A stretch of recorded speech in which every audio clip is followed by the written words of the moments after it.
So, I've been wanting to show this off for a little while now. I just haven't gotten really it's not that I haven't gotten around to it. I just haven't really had a chance because A, it's been wet, and B, I've had crap with kids, and so okay, here we go. Yep, there. Alrighty. This is a Rough Rider. Decided to get a second one. Did not bring out my trapper. This is a canoe pattern. The reason why I got this one is because of the shape of the blade. It's a spear point. I prefer the spear points. This is going to go along with the second part of another thing I'm going to talk about within the video. It's actually everything is actually pretty spot on, except for about like right along here. You can see there's a bit of a separation. It's not too bad. I think personally, I think if they had just put in a brass liner right there instead of having the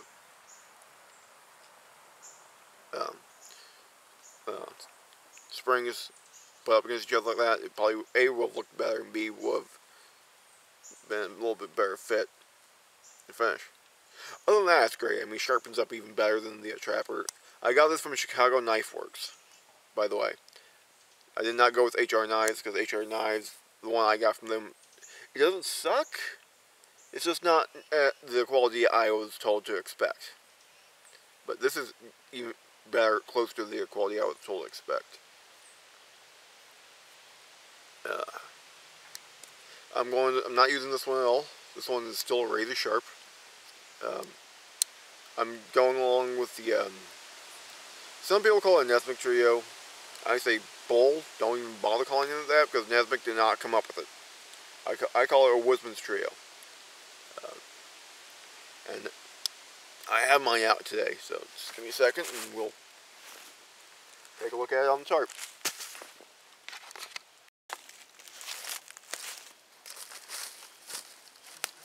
Okay. Well, let's go with the history of the woodsman trio for real quick, alright? On the fire. Actually, some would say it goes back to Utsi. I say no, it goes back even further, back to the first known hominids to make and use stone tools, Homo erectus. Reason I say that is because these two tools were one at that time, the hand axe. That was a prevalent and a very versatile tool for a million years or so. But I can almost guarantee they used smaller flakes as well, because again, sharp edges. They need to use it for other ways and reasons. They made spears, so I'm sure they took flakes when they charred them into the fire, scraped them. So that's what this is.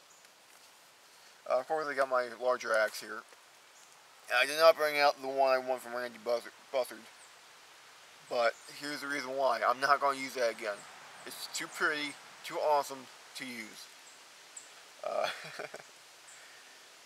I did use it once, just to say, yeah, I did use it.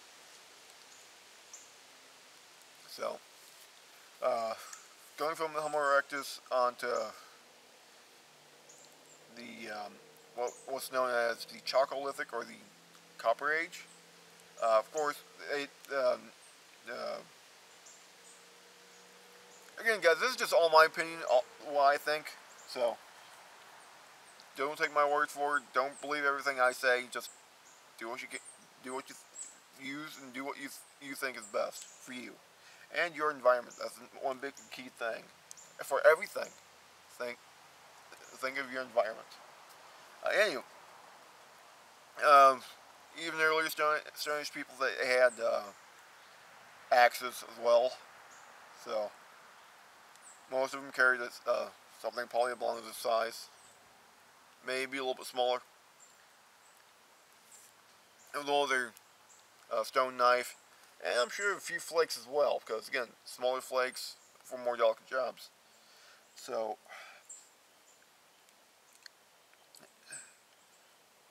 then from there, again, you go to the Chalcolithic or the Copper Age with Utsi, the Iceman. He had his copper axe, his what we would call today a rather small knife, but his belt knife, and he had quite like 3 or 4 smaller flakes. His pocket knife. So, go away, Ant. So really, let's go with what I would carry on day hike or scout. Just this. If I was actually camping, switch this out. Probably will still take this, but for around camp, this is it. Right? Like I said, I chose the canoe pattern because A is the 2-blade, and B of the more versatile spear point blade shape. That's my big. I prefer spear point or a drop point, which is what this is. It's a drop point. This is actually almost on par with what Nesmith, not Nesmith, sorry, but Kephart says it's used for a good what he. This is just about on par with what Kephart described in his book for the perfect all-around woods knife. The only difference is that mine's an inch overall longer. So 5-inch handle, 5-inch blade, where his was a 4-inch blade, 4-inch handle. Inch wide, 1/8 inch thick along the blade. So I'll probably do another review on this guy. Trying to help my buddy out here because I've used it for a while now, and I'm still absolutely stunned at the quality. I know Primal Edge doesn't think he doesn't want himself to be called a knife maker, but honestly, Mike, if this is if this is typical of the quality you put out, you're a knife maker. Anywho, okay, again from the Utsi we got into the medieval age, well, the Bronze Age, again, bronze axes, bronze knives, stone flakes. I think were still prevalent in some areas. Okay, just give me like 10 minutes to eat, because I'm sure that's just about done now. Then I'll come back and finish up.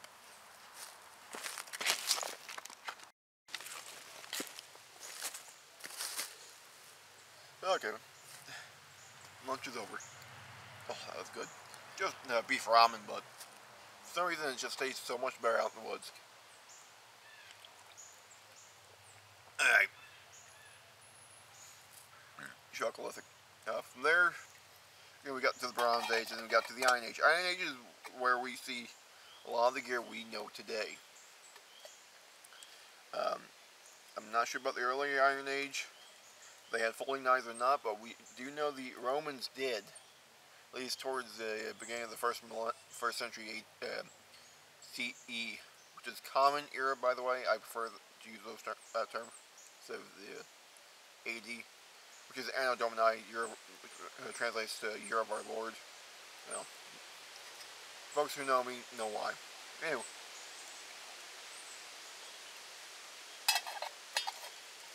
So that's when we start seeing actual folding knives come into being, as far as I recall. Again, it really could be a lot earlier, I'm not sure. But, of course, we had these almost tomahawk style axes back then as well. So we started to get this belt, or what we would call the classic scout style trio. Of course, once from there, that was pretty much prevalent for well into the Middle Ages, even into the Renaissance, the Age of Enlightenment.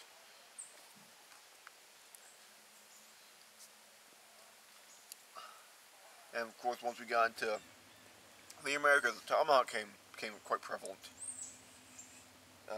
That's my preferred carry for a day hike, or even just 1 or 2 nights in the woods. I really don't need this one for just a short stand. I mean, this is probably what I'll be carrying on our trip come spring, as long as I'm back by then.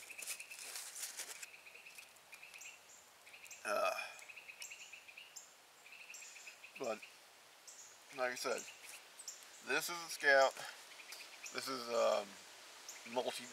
definitely multi-day. Like I said, I can deal with this. I could deal with this for just a few days, even up to probably 5 days to a week, up in the North Woods. Because again, there's a lot of dead, especially dead standing pine. I apologize for the smoke.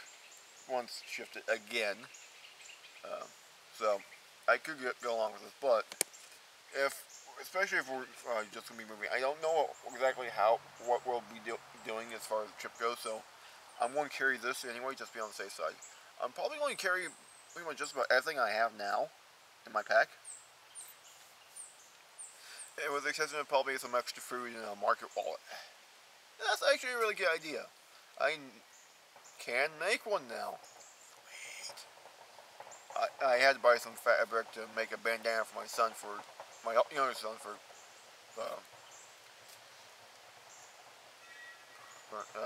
some weird school thing. So, but I got extra fabric left over, about a yard's worth. So it's gonna be a short market wallet, but I mean I can get canned goods, which is probably what I'll be carrying. But I know you'll think, well, Mike, that's heavy. But listen, but you know what? That's another video entirely. I don't need to ramble like this again. So then we got into the mid to late 19th century, which is where we got the classic Nesbitt trio. But again, this has the traditional style axe has been around for a long time and been in use, at least in this size, for quite some time. Ooh, that's still going good. I think I'm pretty good at building fires. Yes, I had to resort to a ferro rod for this one, but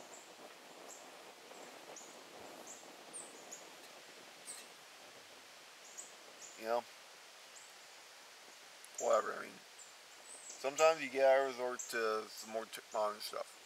But anyway, so like I said, this is what I use. My preference for blades is, of course, drop point, 5-inch handle, 5-inch blade, 1/8 inch thick, inch wide. Like I said, the handle is not exactly the way I initially designed it, but you know what? I like it. Fits good in the hand. It's quite square, so it's no sharp edges. Actually, everything's quite rounded off. I make sure of that, but no hot spots.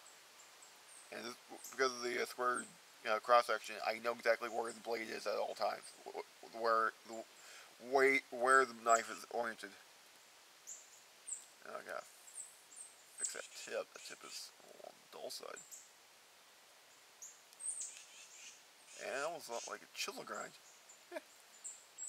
Oh, but like I said, I'm going to probably do another review, an actual use review of this, because I've had it for at least 6 months now, I think, and I've used it on a daily basis.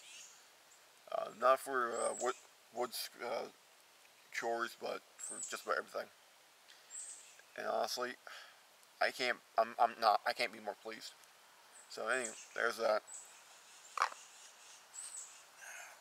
My chosen pocket knife is the canoe pattern. I wish I could have found one larger than this. I'm pretty sure Rough Riders makes them. I just have to hunt them down. But this was $14 shipped. There was actually no shipping cost at all. So it was just, here you go. Like I said, easy to sharpen. Oh, this is really easy to sharpen, and it stays sharp. So beautiful. It's 440A according to Smoky Mountain Knife Works. Again, this is their house brand, so I'm surprised they make such a quality knife for so cheap. And for those using, oh, it's Chinese. There are quality items coming out of China. A lot of companies are realizing that a lot of people are not buying the half-assed crap that they've been putting out, and are decided to, okay, well, let's spend a little bit more, check out the price a little bit, and make a better product. So, okay. Oh, God, this hurts. Alright, okay, so, sorry about that. The battery died, so I had to replace it. Like I said, even Blackie said, if you had taken that off, just put it in front of him, he would have said it was the case. So at least the ones he got. He bought a couple more, he loves them. For the price, you can't beat them. I liken these to be the Mora, or the Condor, of pocket knives. So if you really want to get a woodsman trio, sorry, I got these killing me. Oh. So anyway, so like I said, like I was saying, if you want,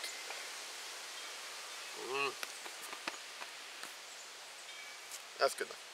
If you want a woodsman's trio for pretty cheap, yeah, you can go with the Mora, but I'd go with the Condor Kephart, which again is very similar to the knife I designed. So it's a good all-around blade, from what I hear. I haven't used one. Blackie has. He said it's his. I don't know if it's his main blade right now. I know he had a bush lore. He loves it. So.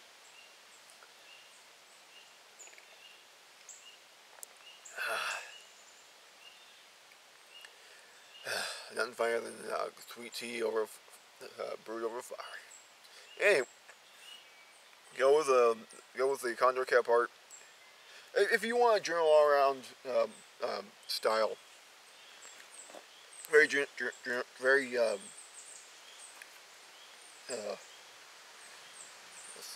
can I put this? Very journalized, very.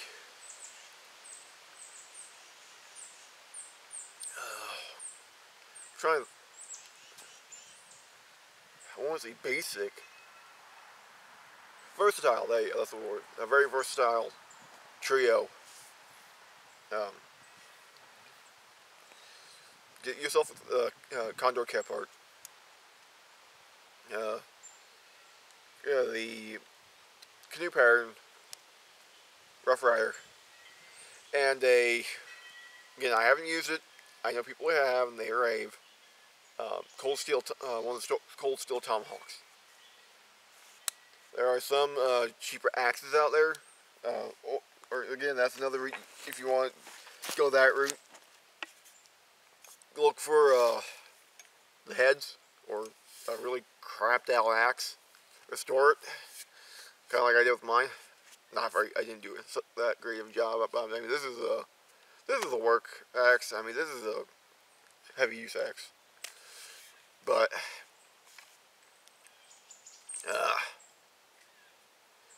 you can go that route.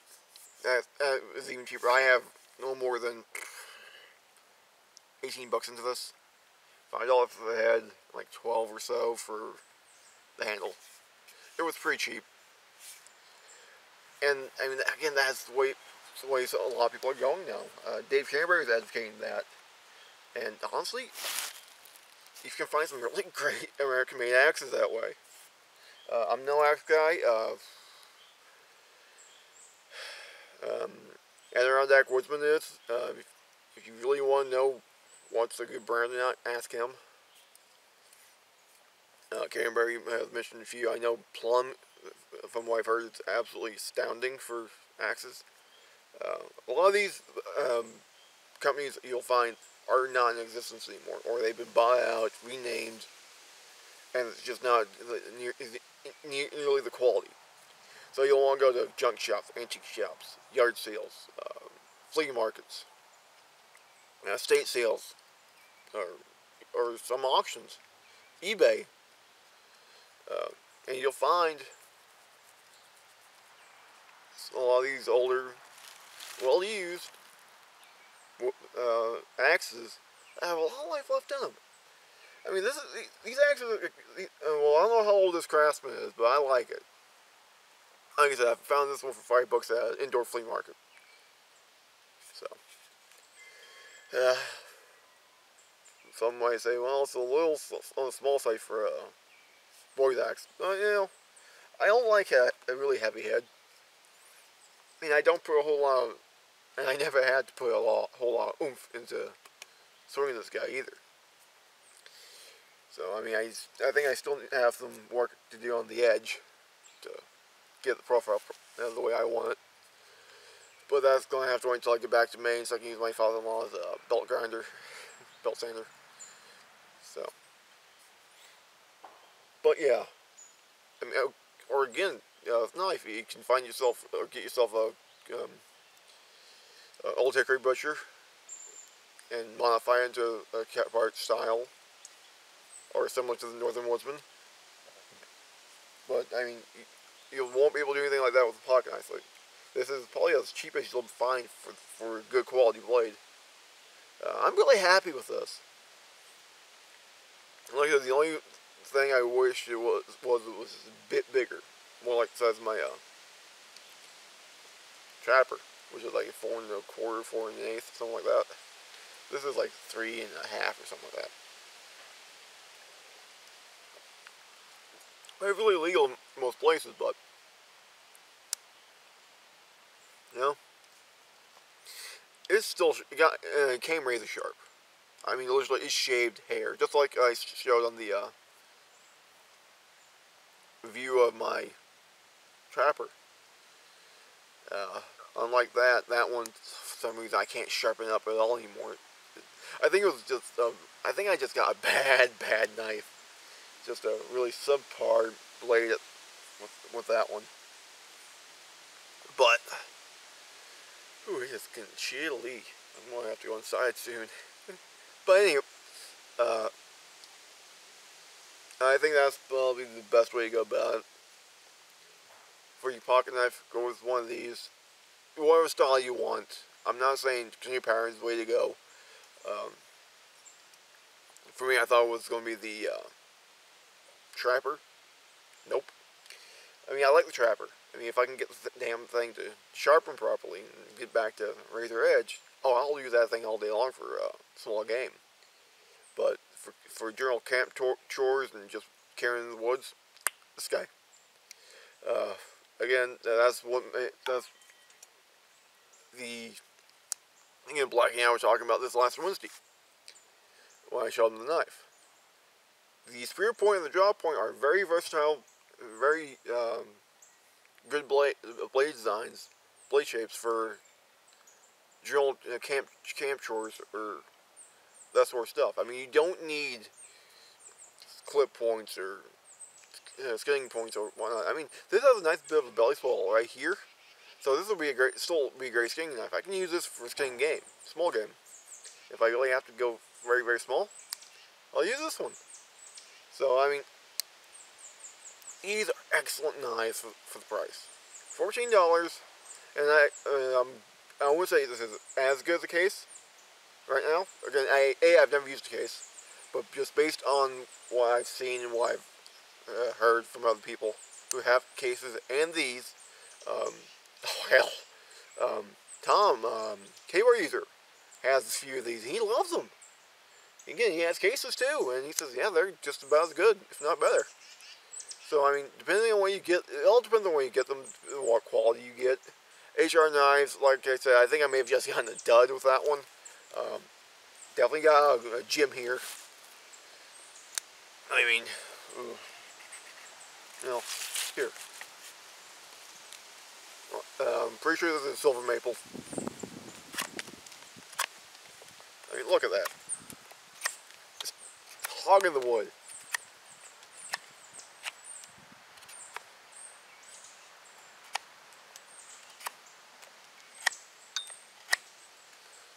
See?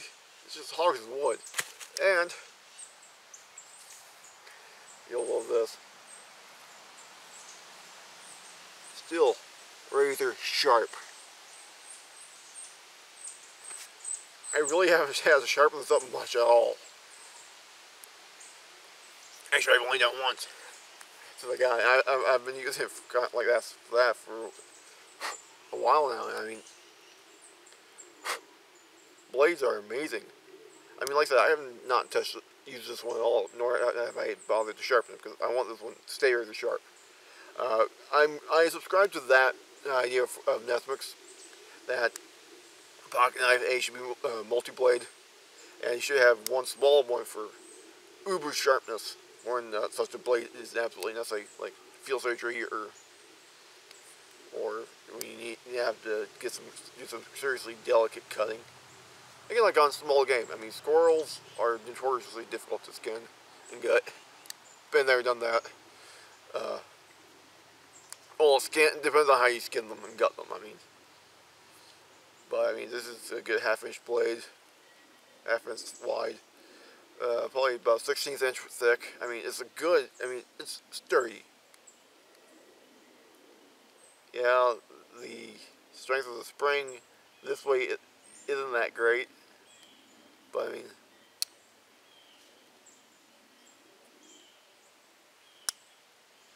and actually, after a little while I got this, it was actually starting to grind and start to seize up a little bit, so I had to take some tallow, beeswax, and minerals oil mixture I did and lubricate it. So that may be the problem. It may be just too lubricated. But yeah, this is a beauty of a knife. I mean, and of course I got it in the lime green. Anywho, that's really all I was going to do with this video. Like I said, it's starting to get real chilly, and I gotta get some editing done. So have fun, play hard, and I'll see you in the woods.